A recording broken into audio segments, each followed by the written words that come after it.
Hola, ¿qué tal? ¿Cómo le va? Me da gusto volverlo a encontrar aquí en Ruta 44.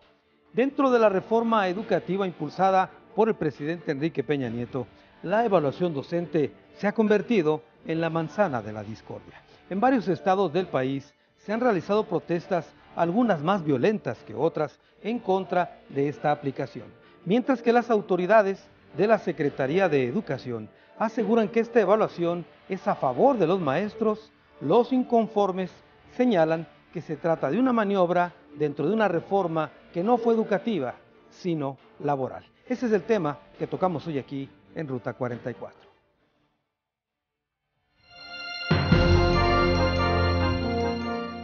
Las jornadas de evaluación magisterial se han convertido en la manzana de discordia dentro de la reforma educativa en México. Cientos de maestros pertenecientes a corrientes del magisterio que se oponen a la reforma consideran que se trata de mecanismos que el gobierno creó para depurar las organizaciones rebeldes. Según criterios del gobierno federal, con la reforma se crea el Instituto Nacional para la Evaluación de la Educación, otorga reconocimiento a los maestros, considera la formación y superación de los docentes y otorga a las escuelas autonomía de gestión. Sin embargo, para los detractores, no estamos ante una reforma educativa, sino laboral. Estiman que la reforma pone énfasis en la evaluación de profesores, pero no en su capacitación. No establece cómo atenderá la inequidad educativa y, sobre todo, cuestionan que la evaluación es estándar sin tomar en cuenta asimetrías o condiciones regionales distintas. Es, por supuesto, un tema polémico el que vamos a tocar hoy aquí en Ruta 44. Saludo con mucho gusto a Alfonso Gómez Godínez, coordinador general de la Secretaría de Educación en Jalisco. Alfonso, bienvenido. Gracias, un gusto estar aquí contigo, Carlos. A ver, Alfonso, ¿por qué no empezamos para explicarle a la gente que nos está viendo qué es, en términos generales, esta reforma y sobre todo esta evaluación docente? La reforma es la reforma más importante del gobierno federal. La reforma tiene como objetivo muy claro elevar la calidad de la educación, entendiendo que la educación es el principal instrumento para generar bienestar, prosperidad en las familias, generar la superación personal, la movilidad social. Sin educación no hay proyecto de nación y no hay proyecto familiar ni personal. Claro. Entonces, en ese sentido, el gobierno federal lanza esta gran reforma, la más importante en términos educativos de la historia de este país, con objetivos muy claros. ¿Cómo podemos incrementar la calidad educativa? Y esta reforma aborda diferentes temas. Uno, primero, hacer un diagnóstico muy claro de cómo estamos. De cómo estamos en el nivel tanto de capacidades, habilidades de la planta magisterial, como también cómo estamos en infraestructura educativa. Ahí está el censo de educación que hizo el gobierno federal para detectar con puntualidad cuántas escuelas existen, cuáles son las escuelas que no tienen baño, sin piso, etcétera, etcétera, para tener muy claro el diagnóstico, porque este tiene que ser un enfoque integral. Segundo, encontrar las oportunidades, los nichos de oportunidad para el magisterio. Por eso necesitamos hacer una evaluación para diagnosticar cómo está nuestra planta magisterial y a partir de ese diagnóstico generar dos condiciones. Una, para aquellos maestros que superen esta etapa de la evaluación con niveles de calificación destacados, generarles toda una política de estímulos y reconocimientos que le permitan pues generar sus incentivos para seguir superándose en la actividad educativa. Y segundo, aquel grupo de maestros, aquel pequeño grupo de maestros que pudiera salir con no suficiencia en la calificación, el Estado mexicano está obligado a iniciar con ellos un proceso de acompañamiento, de tutoría, para poder entonces a las siguientes etapas de la evaluación nuestros maestros puedan llegar a superarlo y aspirar a los incentivos, a las promociones, etc. A ver, si te entendí entonces, la evaluación docente no es más que un diagnóstico hacia el magisterio, así como si es un diagnóstico de los edificios, planteles y todo eso. Es un diagnóstico para conocer las capacidades, las oportunidades, los nichos de oportunidad de nuestros maestros, e inclusive saber en qué estamos fallando. Claro. Tenemos que ser muy claros, muy objetivos. Por eso el gobierno federal le encargó a un organismo autónomo como es el Instituto Nacional de Evaluación Educativa el que llevara a cabo el diseño de esta tarea.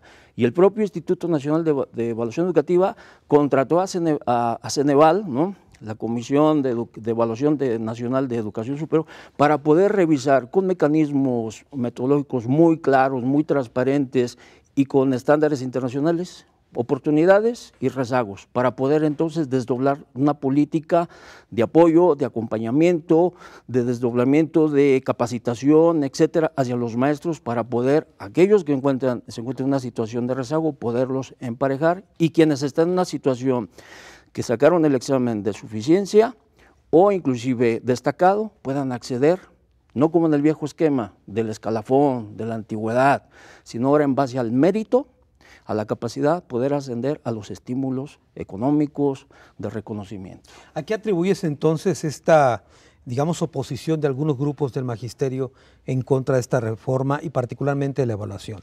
Mira, como lo has visto, la resistencia se ha dado fundamentalmente en los estados del sureste, incluyendo pues Michoacán, Guerrero, Oaxaca, Chiapas, donde la resistencia tiene que ver con intereses de carácter político, ideológico, defender prebendas, donde es cómo se conseguían las plazas, cómo se conseguían los ascensos, y bueno, todo el mundo sabe en Oaxaca, en Chiapas, la cantidad de comisionados que tiene la coordinadora, la manera en que inclusive se anuncian la venta de plazas, e inclusive, y ahí está en la prensa, como en el estado de Oaxaca, la posibilidad de ascender a tener clases, a tener horas o a basificarte estaba en función de cuántas veces participabas en las marchas o los mítines en Ciudad de México. Bueno, vamos a profundizar más en ese tema. Tengo que hacer una pausa.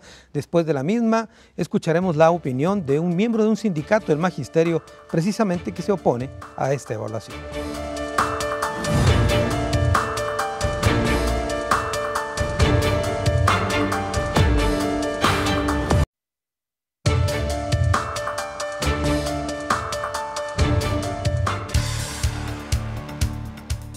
Las evaluaciones de los maestros como parte de la reforma educativa han generado numerosas manifestaciones de repudio en el país, desde marchas y movilizaciones en varios estados hasta bloqueos de carreteras y tomas de instalaciones educativas. Las entidades de Guerrero y Oaxaca son donde mayores protestas violentas se han registrado en México. Efectivamente, la oposición a esta evaluación magisterial ha provocado y ha derivado en este tipo de manifestaciones. Saludo con mucho gusto a Javier Ávila Esparza. Él es miembro del Sindicato Único de Académicos del Colegio de Bachilleres de Jalisco. Javier, bienvenido. Gracias. A ver, Javier, primero que nada, tu posición respecto a esta reforma educativa. Desde luego la posición mía y de la organización a la que nos encontramos es de que pues, es una reforma laboral, es una reforma que viene a quitarle los derechos a los trabajadores, y gracias por esta oportunidad que nos das, porque la verdad, tanto la Secretaría de Educación como el gobierno federal mienten pues cuando dicen que esta reforma es para mejorar. Indudablemente podemos ver claramente cómo nos pegan nuestros derechos laborales, desde la estabilidad laboral. A partir de esta reforma educativa ya no tenemos base los maestros, estamos sujetos a evaluaciones, y desde luego evaluaciones que es una parte muy discutida, el tipo de evaluación que nos proponen. Nosotros, por ejemplo, en Colegio de Bachilleres, desde que ingresamos somos evaluados, y cada semestre hay una evaluación docente. El problema es que no le dan el giro que debe tener la evaluación. En este caso, la evaluación que nos propone la Secretaría de Educación no es esta, de mejora de la educación. La evaluación, porque es un punto fundamental de la reforma educativa, además de todos los derechos que nos pretenden quitar con esta reforma, y lo hacen ilegalmente, porque están reformando el artículo 3º constitucional, reforman el artículo 73 constitucional, uno que rige la educación, otro que rige las facultades del Congreso, y no están modificando el artículo 123, ni el apartado A ni el apartado B, donde nos encontramos los maestros, en el caso de colegios de bachilleres, que nos encontramos en el apartado A, pero todos los maestros de educación básica que se encuentran en el apartado B no están modificada la relación laboral. A ver, para que le quede claro a la gente que nos está viendo, ¿dónde se violentan los derechos laborales y a qué te refieres con esos apartados? Sí, me refiero pues que estas modificaciones que hacen laborales, de quitarnos la estabilidad laboral, de perjudicarnos en la antigüedad, en que es primero el que es primero en tiempo es primero en derecho. Sin embargo, hoy llegan maestros en convocatorias que nos rebasan con el número de horas sin tener la antigüedad que tenemos los maestros de base. Esto se modifica en el artículo 3º con 4 palabritas que le agregan, que es ingreso, promoción, permanencia y reconocimiento, que ya están establecidas en la Ley Federal del Trabajo, que ya están establecidas en la Ley de Servidores Públicos, y sin embargo estas leyes no están modificadas. ¿Con estas modificaciones se pierde la antigüedad, dices? No, no se pierde la antigüedad, sino lo que se pierde es el escalafón que teníamos, donde la antigüedad era fundamental para ir creciendo en nuestra carga horaria. Y desde luego ese sería el segundo derecho más importante que tenemos como trabajadores. El primero es el de la estabilidad laboral, y es lo que no dicen ellos. Nos pegan en este derecho tan importante de la estabilidad laboral. Después de trabajar 25 años, nos dicen que nos van a evaluar, pero no nos mejoran ni las instalaciones de las escuelas, no nos dan capacitación de calidad, que muchos están remombando, pues, diciendo que se va a mejorar la educación, cuando jamás hemos tenido un curso de calidad, jamás hemos tenido retroalimentación en las evaluaciones que nos hacen para decirnos en qué estamos fallando y qué necesitamos. Nosotros a veces hasta de vacilada lo comentamos con los compañeros. Ojalá hubiera una evaluación donde nos dijeran, maestro, estás fallando en psicología educativa, estás fallando en pedagogía, en didáctica, vas a merecer un curso en la UNAM o te vamos a mandar 6 meses a Francia, un curso de calidad. No los hay.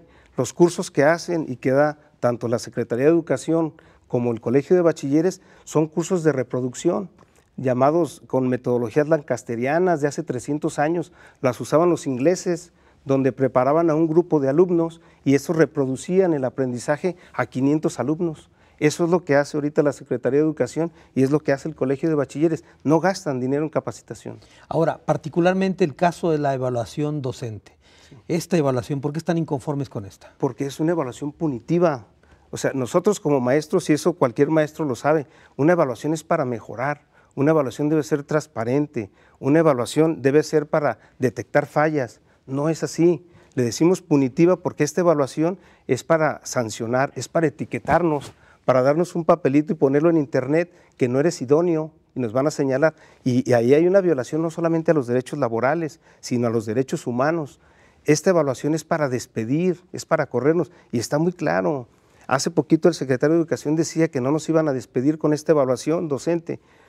Pues claro, con esta no, la ley dice en el artículo 52, 53 y el octavo y noveno transitorio que nos van a despedir, pero a la tercera vez que nosotros reprobemos esta evaluación. Entonces, este tipo de evaluación punitiva, que es para castigar, que es para sancionar, no estamos de acuerdo. Estamos de acuerdo en una evaluación para mejorar.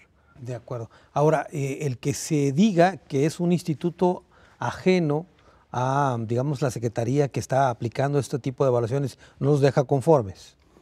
Bueno, más que el que sea un instituto, lo que es el INE, que hoy ya con la reforma ya existía, pero le dan autonomía, no nos interesa. El problema para evaluar un maestro no es un examen de llenar bolitas y 150 preguntas para llenar bolitas. Para evaluar un maestro, yo creo que todos los maestros sabemos, es ahí en el aula, es ahí presencial y no solo con una clase, es en un proceso de un ciclo escolar completo donde se evalúa un maestro. No que nos citen a un lugar encerrado con 150 policías afuera y esperando nosotros militares y con etiquetas de los que van a entrar y los que no van a entrar y luego nos pongan a llenar bolitas y luego además que lo hacen no transparente. Esta evaluación tiene 4 etapas. La primera etapa es donde el director te evalúa, la segunda etapa donde el maestro sube evidencias, la tercera es una evaluación de tu perfil, bueno, entre comillas lo están evaluando sin perfil, y una cuarta evaluación, es como una certificación. Pero no hay transparencia, no hay ponderaciones ni en el instituto, ni en los lineamientos del INE, ni la Secretaría sabe qué ponderaciones hay. Y finalizo, lo hacemos todo por línea. ¿Quiénes van a reprobar? Los que la Secretaría quieren que reprueben. Estos se pueden programar y reprobar al 80, al 90% o al revés, o pasar a todos. Todo se hace por línea y la ley no permite la revisión de exámenes. Entonces todo no es transparente esta evaluación. Muy bien, Javier. Vamos a continuar abundando sobre este tema. Vamos a una pausa. Después de la misma, otro de nuestros invitados.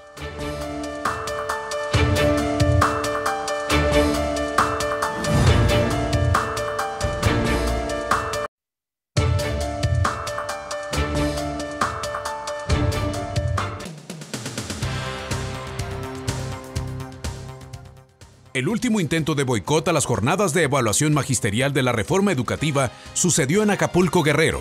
Unos 70 maestros intentaron abortar la evaluación apagando y desconectando los equipos donde se realizaría la prueba. Derivado de estos hechos, la Secretaría de Educación presentó denuncias contra quien resulte responsable de estos incidentes. Como ya le he dicho, es un tema realmente polémico el que estamos tocando en esta ocasión. Saludo con mucho gusto a José Manuel Barceló. Él es académico de la Universidad Panamericana, comunicador en su tiempo y un buen amigo. Pepe, bienvenido. Muchas gracias, Carlos. Gracias. Como siempre es un placer estar contigo y en tu programa. A ver, Pepe, vamos por partes. Antes de llegar al tema de la evaluación, me gustaría tu opinión en términos generales sobre esta reforma educativa. Sí, Carlos, es interesante esta reforma desde el nombre. Si tratamos de ser sinceros, habrá que quitarle el nombre de reforma porque no lo es. Se trata nada más de la puesta en práctica de una disposición vieja, añeja, desde 1992, que era la evaluación de los maestros, ello dentro del programa de la carrera magisterial que se implementó a partir de ese acuerdo que se llamó Acuerdo Nacional para la Modernización de la Educación Básica y Normal. Llamarle reforma al hecho de implementar la evaluación me parece que va más allá y desarrolla expectativas que luego no corresponden a una realidad. Y me parece que en esa misma medida está sentada toda esta oposición tan fuerte, tan real a la disposición. Amén de una actitud que me ha parecido un poquito dura de la Secretaría de Educación Pública, del secretario en este caso, que podría matizar en lugar de mantener una presión y una constante amenaza sobre maestros, que son muchos, son miles, y no solamente son en 2 o en 3 estados, es en toda la República, con manifestaciones muy violentas, por supuesto, en 3 de ellos. Matizando esa disposición, es necesaria la evaluación de los maestros. Eso no está a discusión, urgente, porque una acción dada, pero no evaluada, vale para nada. Uh-huh. Entonces, este tema donde se ha, digamos, provocado tanta fricción es específicamente en la evaluación. En la evaluación y en la forma de la evaluación. ¿Por qué no se vino aplicando esta disposición desde el 92? Esta decisión fue un acuerdo sustancial que se fincó en 4 pilares sumamente importantes. El primero y principal de ellos fue la desconcentración, lo que oficialmente se le llamó federalización, un proceso inacabado hasta el momento, y dentro de eso estaban estas disposiciones para apoyar al magisterio. No se llevaron a cabo en su tiempo. El presidente Zedillo, como ocurrió siendo él el secretario de Educación, apuntaló mucho este acuerdo. Luego vino el cambio, el presidente Fox me parece que más que entrar al conflicto con los maestros decidió por la fácil, la suave, por el compadrazgo con la maestra Elba Ester, y bueno, a partir de ahí me parece que no se hizo nada. Hasta este, diríamos, golpe de timón necesario y urgente que se había retrasado de separar a la dirigencia hasta ese momento, no por motivos educativos, todos lo sabemos, sino por motivos estrictamente de índole política, ¿no? Es decir, que la evaluación que hoy está provocando esta crispación ya estaba contemplada en la ley, la evaluación para los maestros. Claro, y el INE no es nuevo. El INE, como bien se ha dicho, es una institución que se había venido encargando de indicadores, de estadística y todo ese tipo de datos que son importantes para los efectos educativos, pero se le dio ahora esta matiz, este diseño jurídico y se fincó en el instituto esta tarea fundamental de la evaluación. Yo soy de la idea, los profesores tienen que ser evaluados. Quizás ha fallado, debo quitarle lo de quizás, porque ha fallado mucho la manera. Matizando un poco, la reforma esta de la que se habla en materia educativa no es otra cosa más que evaluar a los maestros, lo que es fundamental, pero de la evaluación lo único que va a concluir la Secretaría de Educación Pública es que está fallando en los planes educativos, en la pedagogía, en el currículo de las escuelas normales. Porque a final de cuentas, si los maestros andan mal, es porque han sido mal preparados, sin abusar. Pero esto es como en la educación oficial, a un chico se le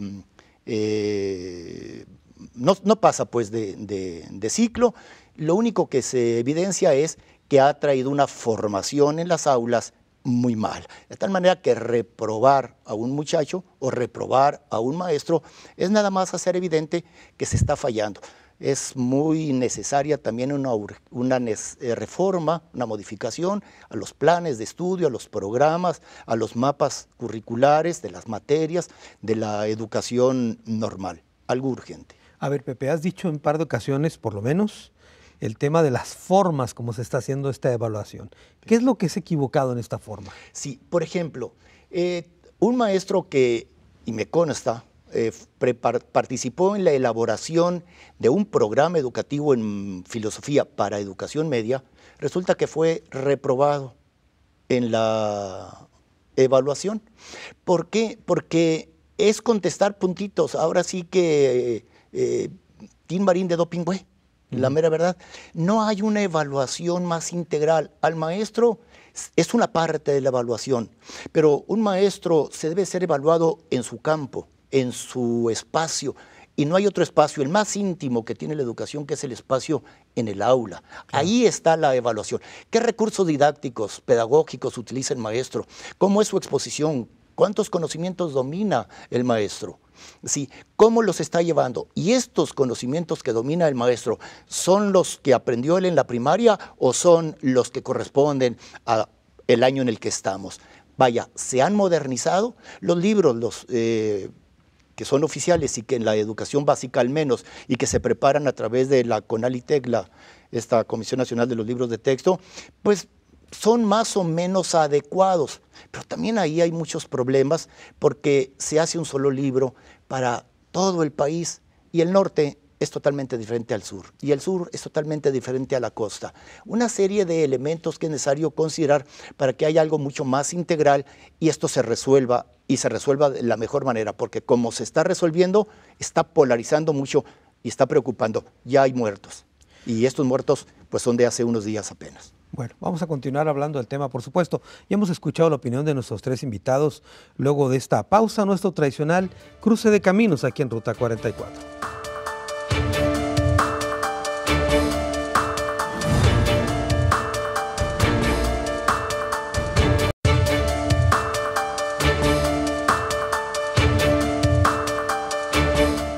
Evaluación educativa, crisis de la reforma educativa.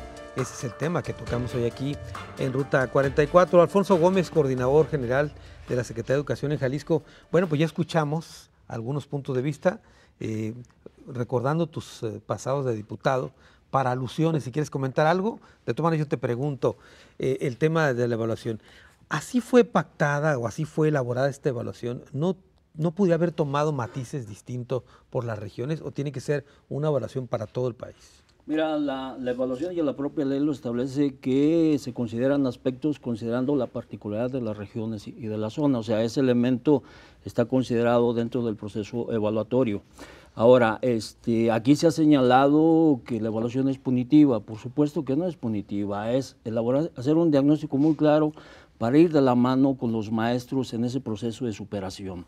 Se habló mucho de rechazo aquí en Jalisco y creo que en el resto del país, a excepción de las entidades que se han comentado, más del 95% de los maestros asistieron a su proceso de evaluación, lo cual nos demuestra que tenemos en el caso de Jalisco un magisterio muy responsable, un magisterio muy comprometido con superarse, y ahora la responsabilidad de las autoridades era, a función de los resultados, aquellos docentes que salieron en un nivel destacado, impulsarlos en los incentivos. Por ejemplo, el porcentaje que establece la Secretaría de Educación Pública de incremento será para los próximos 4 años, quienes hayan salido destacados, un incremento de 35% de su salario, y así incrementalmente cada 4 años, de tal manera que si este maestro que se evaluó hoy sale destacado, obtendrá un incremento del 35%, dentro de 4 años se vuelve a evaluar y obtendrá hasta 65%. Entonces, ese es el incentivo importante y el estímulo que tiene hoy en día el maestro, y que por eso consideramos, y aquí en Jalisco y en el resto del país, a excepción de las entidades ya señaladas, el promedio de asistencia fue del 95%. Ahora, se ha mencionado aquí también, Alfonso, que la evaluación debió haber sido en aula. ¿No se consideró esto? Mira, las autoridades estatales no participaron en este proceso. Hay una institución autónoma que es el INEI, quien estableció con Ceneval los criterios. Y aquí se ha señalado que eran de puntitos. La etapa de evaluación era lo considero 4 etapas. Uno, el cumplimiento de responsabilidades, donde el director del plantel contestaba sobre cómo veía el cumplimiento de responsabilidades del maestro en términos de que se asistía a sus clases, se comprometía a las tareas de la escuela, se comprometía en las juntas de maestros, aportaba para el ambiente, para desarrollar un ambiente favorable a la educación. Entonces era una primera etapa. La segunda etapa era muy interesante, donde el maestro ejercitaba y evaluaba sobre 2 casos, alumnos de su grupo donde sacaron la máxima calificación y alumnos donde en ese mismo grupo sacaron la más baja calificación. Entonces, él tenía que argumentar y evaluar por qué en el mismo grupo, siguiendo la misma metodología, se presentaron 2 casos distintos. A ver, me has dicho 2 de 4. Por cuestiones de tiempo, sí. Ahorita me explica los otros 2. A ver, Javier, el hecho de que en Jalisco o en la mayor parte del país el 95% de los maestros acudan a realizar esta evaluación, ¿significa que la avalen o no necesariamente? Desde luego que no. Yo coincido con el maestro cuando mencionaba que no son los 5 estados que hasta ahorita actuaron de manera violenta. Hay un rechazo nacional a la evaluación, y no solamente a la evaluación, a toda la reforma educativa. Por principio de cuentas, yo lo mencionaba hace un momento, la reforma es ilegal porque trata asuntos laborales y no educativos. Y desde luego que hay un rechazo a la educación, a la evaluación. Nosotros, por ejemplo, en Colegio de Bachilleres, fueron 405 maestros que se citaron a la evaluación. No fue ni siquiera ni el 35% los que fueron a la evaluación. Pero ¿por qué hay un rechazo a la evaluación? Pues porque es punitiva, nosotros lo dijimos, y lo debemos de señalar. Fue un hostigamiento de 2 meses hacia los maestros, de llamadas telefónicas hasta las 10, 11 de la noche. Fue mandarles abogados a los maestros directamente: te queremos ver en la posada, no te queremos correr, vas a perder tu empleo. Fue un hostigamiento, engaño, se metió el miedo. Hubo maestras muy asustadas que nos hablaban a nosotros: ¿qué voy a hacer? Me están diciendo que me tengo que evaluar. Finalmente yo coincido, nosotros por ejemplo tenemos unas presentaciones que hacemos en PowerPoint donde les explicamos a los maestros y les decimos, como título le ponemos: la evaluación es un distractor. Al final, pues, lo que pretende la reforma educativa con la evaluación, que nosotros nos distraigamos con el tema de la evaluación, cuando lo que pretenden ellos es mandarnos a otro régimen laboral, que es el servicio profesional docente. Ese es el fondo, según lo que tú mencionas. Sí, porque de mejorar, a mí que me digan cuál escuela ha mejorado con la reforma educativa y luego que dicen que, bueno, a futuro, pues así dijo Felipe Calderón, que era el presidente del empleo, y pasaron los 6 años y nunca nos dio empleo. Y otras situaciones de las otras reformas educativas, de las otras reformas estructurales que todavía no vemos nada claro. José Manuel Barceló, en el tema, por ejemplo, de que sea un alto porcentaje el que haya acudido a hacer estas pruebas, ¿no significa avalarlas? No, Carlos, hay un alto porcentaje y eso es necesario, diríamos, eso es loable. No es el 100%, es el 100% el de los maestros que se debe de evaluar. Y si aquí se dice que el 95%, ya es evidente que hay un porcentaje mínimo de rechazo, pero lo hay. Pero no me gustaría como reducir la discusión a si es rechazado o no.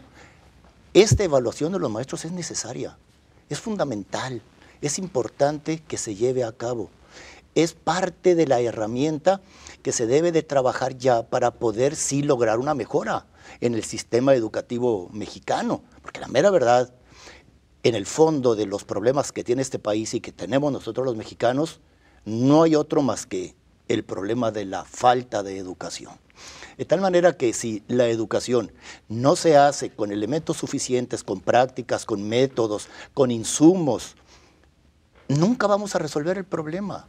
La evaluación es solamente un elemento, un paso importante que es necesario darlo. Yo sugeriría, pero a título muy personal, que si el señor secretario de Educación matiza un poquito su actitud frente a los maestros, se puede avanzar. Amenazar o usar la ley o la aplicación de la ley como instrumento de presión me parece no adecuado. Es el secretario de Educación Federal. El secretario de Educación Federal, sí estamos hablando, porque como ya bien se dijo aquí, es un asunto de la Secretaría de Educación Pública. De acuerdo. Y es el señor secretario Nuño el que me parece que está presionando demasiado. No sé qué hay en el fondo atrás de esta actitud, pero si se mejora un poquito la forma de cómo convencer a los maestros, creo que todos vamos a ganar. En este momento, en el inconsciente nacional, solo está quedando el muerto en Chiapas, las confrontaciones y los miles de policías que es necesario llevar para evaluar a los maestros. Me parece que un problema más que de percepción en los medios de comunicación, pero la percepción es finalmente la realidad que vivimos los mexicanos a través de la opinión pública. A ver, Pepe, pero digamos, hacer la reforma, intentar hacer esta evaluación, por lo menos ya tiene un valor en sí. No. Por lo que tú mismo decías, había ya una evaluación que nunca se hizo, o había condiciones extraordinarias como en Oaxaca, donde una agrupación de magisterio controlaba los recursos que llegaban ahí. Sí, Carlos, no creo que haya una persona que en su sano juicio discuta que no es necesaria la evaluación. Los maestros tienen que ser evaluados. Les guste o no les guste a los maestros, deben ser evaluados. Pero vaya, hay que dimensionar también este paso. Hay que dimensionarlo. ¿Dónde está el rediseño, diríamos, de los planes y programas de estudio para hacerlos pertinentes a la realidad del 2015, del siglo XXI en México? ¿Dónde están los programas de estudio que son significativos, que los muchachos los adoptan porque les resulta interesantes y no se vuelve carga para ellos? Una buena parte de los problemas del sistema educativo nacional es justamente que muchos programas de estudio no son pertinentes y dos, sus estudios, sus contenidos no son significativos para los muchachos. De tal manera entonces que reducir toda la reforma a la evaluación, hombre, me parece entonces que le haríamos un favor muy flaco a el concepto de reforma. Y este país necesita reformas. Vaya, hablar de la reforma educativa es una de las cientos o miles de reformas que urgentemente debe de tener nuestro país. ¿Ibas a matizar algo respecto a lo que Sí, dijo? alusiones personales. A ver. Entregarle aquí al maestro Javier del COVEC y a todos los maestros de Jalisco la carta que el secretario de Educación Pública de Jalisco entregó a todos los maestros que fueron evaluados, en donde él con su firma y con el membrete de la Secretaría establece lo siguiente. Ratifico de manera resumida, ratifico que ningún maestro perderá la plaza con el nombramiento definitivo que ostenta. Segundo, no tendrá que renunciar a sus plazas como resultado de este proceso. Con independencia de los resultados, su sueldo permanecerá en las mismas condiciones que hasta ahora. Los docentes que obtengan resultados insuficientes recibirán capacitación y actualización. El gobierno del Estado de Jalisco confía en la calidad de sus docentes. Yo aquí le entrego al maestro para que quede claro por parte de que la autoridad ha firmado ese compromiso que está en la misma ley de que no será afectado ningún derecho a los maestros. Y con lo que respecta a lo que decía nuestro amigo Barceló, el sabor, creo que el sabor se queda de otra manera. ¿Y cuál es el sabor que nos deja? Lo acaba de publicar un diario de circulación estatal. Ese joven maestro, ¿sí?, que empezó desde intendente y gracias a la reforma educativa, a sus méritos, a sus capacidades, logró ser director, que quizás de otra manera no lo hubiera podido ser. Y el buen sabor son los nuevos directores y los nuevos docentes que han ingresado al servicio gracias a sus méritos.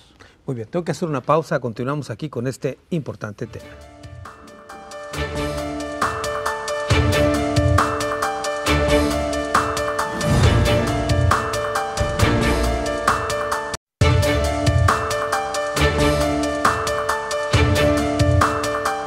Evaluación docente, crisis de la reforma educativa, es el tema que tocamos hoy aquí en Ruta 44.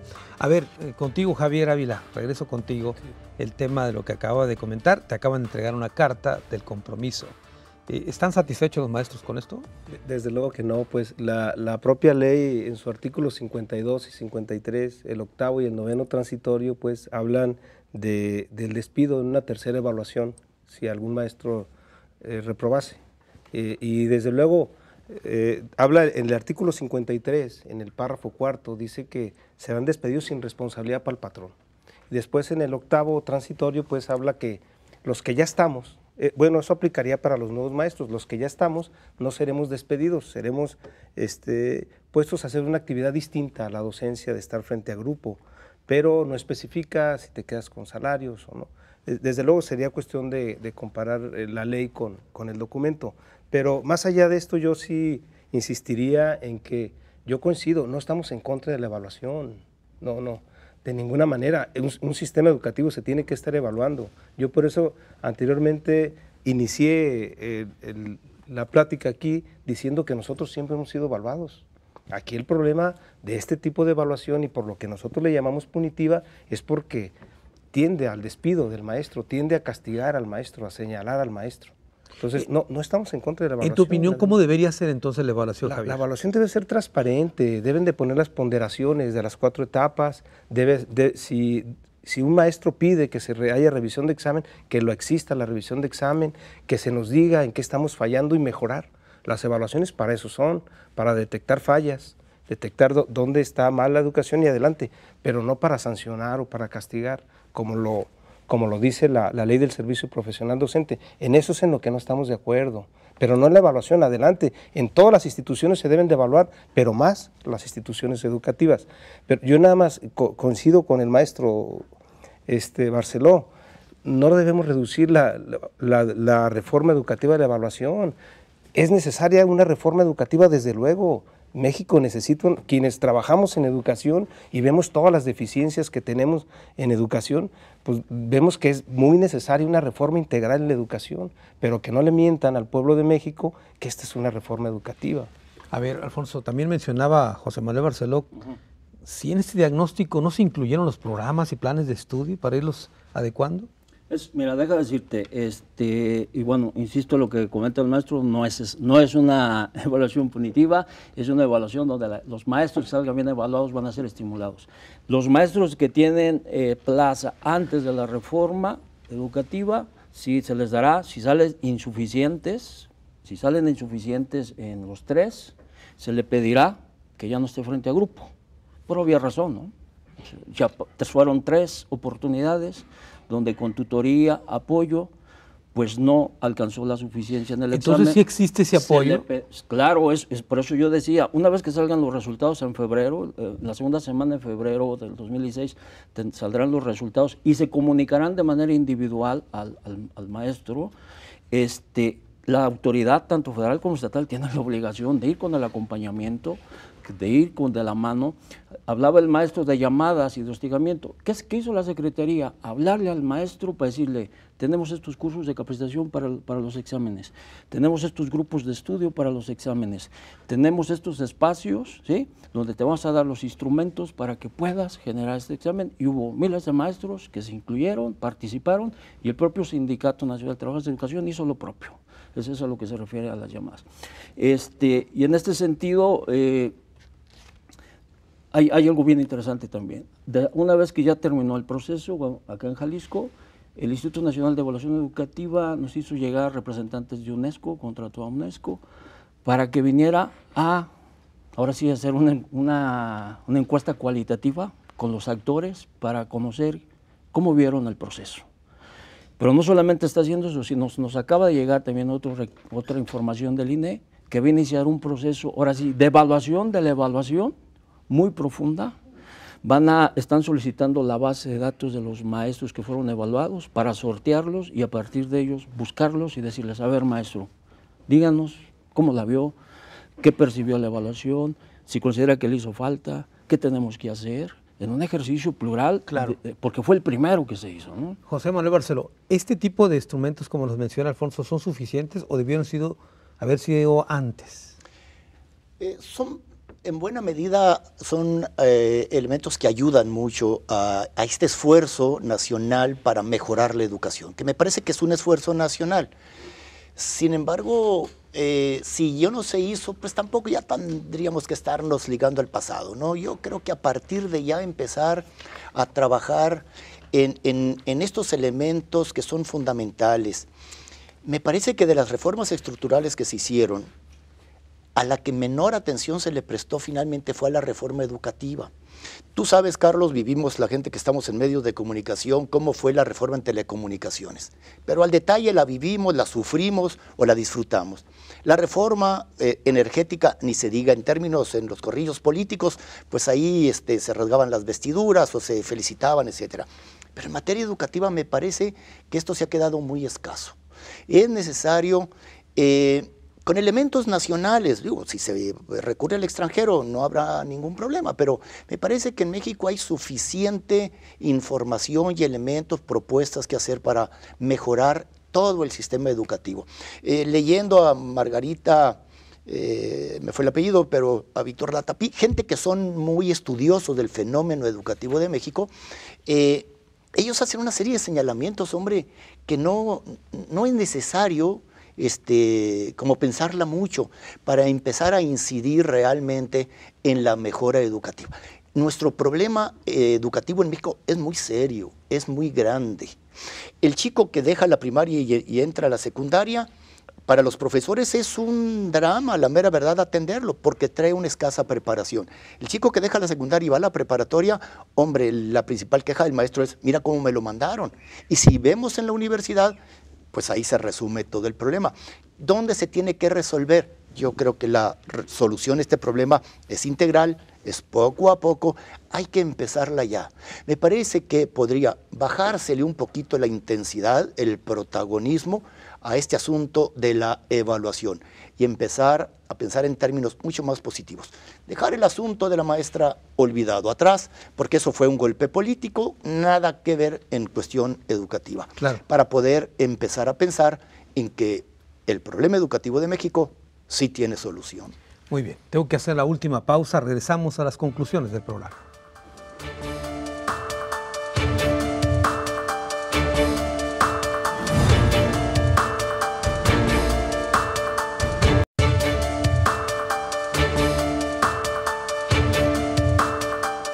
Evaluación docente, crisis de la reforma educativa, ese es el tema que tocamos hoy aquí en Ruta 44. Estamos llegando a la parte final del programa, vamos a las conclusiones. Comienzo contigo, Javier, las conclusiones. No, pues la conclusión pues que no es una reforma educativa, esta es una reforma laboral, que México necesita una reforma educativa, necesita a partir de un proyecto de nación involucrar a todos los que estamos en educación, a especialistas, a universidades, a padres de familia, alumnos, y verdaderamente hacer una reforma integral que es necesaria en educación, que el gobierno, como bien lo llamaste tú, crisis de la reforma educativa al principio del programa, yo creo que está entrando en crisis, algo que no se puede aplicar, debe echar reversa a esta reforma, a la mal llamada reforma, y de veras a convocar a una verdadera reforma educativa integral que la necesita nuestro país. Y finalmente, yo insisto, no es una evaluación la que puede resumir esta reforma educativa, sí es una parte fundamental en la educación, no estamos en contra de la evaluación, sin embargo, a lo que sí estamos en contra es de que sea punitiva, que sea para castigar o para sancionar. Muy bien, Alfonso Gómez, tus conclusiones. Bueno, estamos no en la crisis de la reforma, estamos en la construcción del nuevo andamiaje institucional, donde los viejos vicios, las cuotas de poder, las inercias se eliminan. Y hoy entramos a un nuevo esquema donde es fundamental la participación de los maestros. Esta reforma no va a poder salir adelante si no contamos con la participación de los maestros, y por eso el compromiso de la autoridad educativa es ir de la mano con los maestros, con su organización sindical, trabajando en este acompañamiento académico, en este desarrollo de capacidades, en este proceso de actualización. Este andamiaje se está construyendo y va caminando bien. ¿Por qué? Porque la reforma tiene tiene otros dos pilares importantísimos, la participación social. Nunca como ahora, en el sistema educativo se estimula la participación social a través del Consejo de Participación Social en términos educativos, donde se reúnen todos los que tienen que ver con el tema educativo, los consejos técnicos escolares que se reúnen un viernes cada mes, donde se discute al interior de la comunidad escolar cómo estamos, la reforma para gestión de las escuelas, donde ahora los recursos que se otorguen a las escuelas, la escuela en una participación social, maestros, padres de familia, van a decidir en qué hay que destinar el recurso que va a la escuela, ya no es desde arriba a ver a la escuela va esto. Y otro elemento que este gobierno, el gobierno de Jorge Aristóteles junto con el gobierno federal, está enfrentando ese rasazgo en infraestructura que nos dejaron los pasados gobiernos y los anteriores responsables en materia educativa. Hace días se puso ya los bonos de infraestructura educativa. Con ese recurso de los bonos de infraestructura educativa, el gobierno federal espera obtener 50,000 millones de pesos, una bolsa enorme para cambiar la cara de nuestras escuelas. Y Jalisco va a ser muy beneficiado con los bonos de infraestructura y estamos trabajando en la cuestión, además, de quitar todas esas aulas que nos heredaron, las aulas portátiles donde en condiciones inhumanas se daban clases, y acceder a las nuevas tecnologías. A terminar este gobierno, Jorge Aristóteles, todas las secundarias tendrán acceso a los pizarrones interactivos para poder acceder vía la tecnología a una mayor capacitación. Esta reforma es de los maestros, se necesitan los maestros en un diálogo que hemos tenido se han convencido de las bondades y creo que esta reforma se está construyendo y va a llegar a buen puerto con esta visión integral, participación social, recursos para infraestructura educativa, poner en el centro de la educación a los niños, no a los intereses de pequeños grupos, sino a los niños, y la participación de los padres de familia. Muy bien, Alfonso, muchas gracias. José Manuel Barceló. Yo plantearía, Carlos, urge una redignificación de la tarea o del quehacer docente. Es necesario valorar al profesor, ya no traerlo o tenerlo como elemento político invariablemente. Yo creo que un profesor bien pagado, que esté en el aula, que no realice otro tipo de tareas ajenas al aula, para que se le pague bien. Urge en este país que la educación esté enfocada hacia las necesidades que tiene el país para desarrollar o para arribar al futuro. Porque la educación que traemos, yo creo que si en este momento este muchacho Barreda, aquel que creó la Escuela Nacional Preparatoria, viviera, diría, ah caramba, qué poco se ha movido estos programas que propusimos. Y estoy hablando de pues, esos años de la revolución, del positivismo en México, etc. Necesitamos modernizar los contenidos, hacerlos pertinentes y adecuarlos a las necesidades. No es posible hablarle a los niños de Sonora de la producción enequenera, porque el enequén en Sonora le suena como mala palabra. No es posible hablarle a los muchachos de Yucatán de cómo se hace un alimento balanceado para exportar en canal o a pie el ganado, porque en canal tampoco lo entiende. Urge pues hacer una educación. Me parece que el sistema político nacional en este momento debe de enfocar sus baterías a la educación de este país y dejar de lado tantos otros asuntos que consumen el interés de los mexicanos y que simplemente nomás nos llevan a puntos de confusión permanente. La educación es lo que le urge si es que México quiere arribar al siglo XXI de la mejor manera posible. En este momento y estos 15 años que han transitado, me parece que no nos van a llevar a ningún lado. Muy bien, muchas gracias, Pepe. Gracias, Javier. Gracias, Alfonso. Gracias, Carlos. Bueno, unos segundos nos quedan, nada más para, como siempre, hacer una reflexión final. Bueno, el tema de la reforma educativa, ya lo escuchó usted, es un asunto que lleva a polarizar, que genera polémica, que genera debate y qué bueno que así sea. Es precisamente parte de una reforma que tiene que ser en movimiento para que se pueda debatir. Y como existen dudas y existen puntos todavía que no hay coincidencias, se requieren volver a sentar los actores que tienen que ver con la misma para llegar a una solución. La verdad es que una reforma sin maestros es imposible, pero una reforma sin atender las necesidades de los estudiantes es todavía más imposible. Hasta la próxima.